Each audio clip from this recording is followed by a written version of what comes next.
In this video, we bring to you the only prisoner executed in the U.S. between March 1st and March 10th, 2025, his last words and meals. This is True Crime Records, where you get to know all the criminal records, legal proceedings, and executions, including those who escape executions. Let's get in now.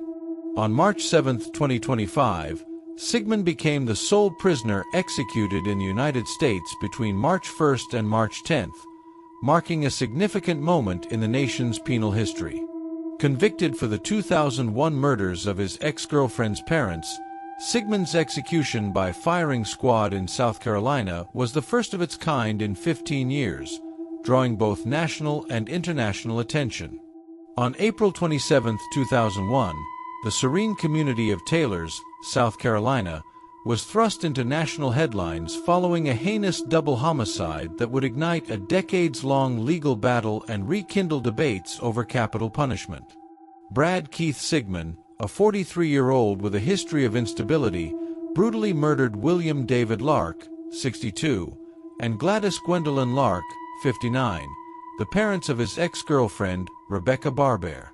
This crime, driven by obsession and rejection, culminated in Sigmund's historic execution by firing squad in 2025, the first such execution in the U.S. in 15 years. This expanded account delves into the intricate details of the case, exploring its psychological, legal, and societal dimensions. Brad Sigmund and Rebecca Barber's relationship began in 1998, rooted in mutual acquaintances from Taylor's tight-knit working-class community. Sigmund, a local handyman with a reputation for charm, quickly grew emotionally dependent on Barber. Friends later described their dynamic as volatile, marked by Sigmund's jealousy and Barber's attempts to stabilize him. His substance abuse, alcohol and cocaine, exacerbated conflicts, leading to public altercations at local bars. The Larks, retired textile workers, disapproved of Sigmund. Neighbors recalled David Lark's vocal frustration over Sigmund's inability to hold steady employment, while Gladys worried about her daughter's safety. In late 2000, Barber moved into Sigmund's trailer near her parents' home, but the arrangement deteriorated. By early 2001, Barber ended the relationship, citing Sigmund's drug use and threats. She returned to her parents' house, igniting Sigmund's obsession. Sigmund's behavior escalated to stalking. He surveilled Barber's workplace, left threatening voicemails, and vandalized her car. A police report from March 2001 documents Barber's complaint, but officers deemed it a domestic dispute and did not pursue charges. Friends urged Barber to seek a restraining order, but she hesitated, fearing retaliation. Sigmund spent the evening at a Greenville motel with Eugene Strube, a 35-year-old construction worker with a minor criminal record. The two consumed cocaine and whiskey, with Sigmund venting his frustrations. Strube later testified that Sigmund ranted about making Rebecca pay, and outlined a plan to ambush her parents. Though Strube initially laughed off the threats, he grew uneasy and left around midnight. Alone and intoxicated, Sigmund drove to the Larks' home at 948 East Darby Road. He armed himself with a wooden baseball bat from his truck, later telling investigators he intended to scare the couple into revealing Barber's whereabouts. However, forensic evidence suggests premeditation. Sigmund wore gloves and disabled the home's exterior lights. At approximately 2:30 a.m., Sigmund pried open a kitchen window. David Lark, alerted by the noise, confronted Sigmund but was struck in the temple with a bat. Gladys, asleep on the living room couch, awoke to chaos. Sigmund bludgeoned her 9 times, fracturing her skull.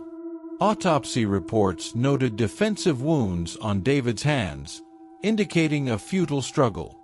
Investigators found blood spatter across the kitchen walls and a shattered coffee table in the living room. The brutality shocked seasoned officers. Greenville County Sheriff's Deputy Mark Richardson later described the scene as the worst I've seen in 20 years. Notably, Sigmund stole David's .38 caliber revolver, which he later used to kidnap Barbara. Returning from her night shift at a local diner around 6 a.m., Barbara encountered Sigmund in her parents' driveway.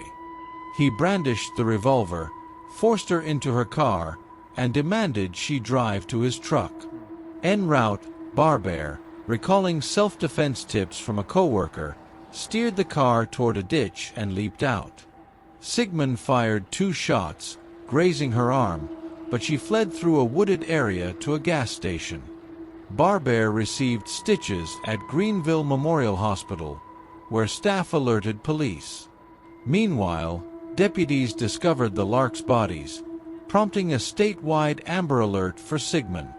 His truck was found abandoned in Asheville, North Carolina, but Sigmund had hitchhiked to Gatlinburg, Tennessee. On May 8, 2001, a tip from a motel clerk led to his arrest. Sigmund, found with a murder weapon and bloody clothing, reportedly told officers, "I did it for Rebecca." Sigmund's trial began in July 2002 in Greenville County Court. Solicitor Bob Ariel emphasized the heinous, atrocious, and cruel nature of the crimes, presenting graphic crime scene photos and autopsy reports.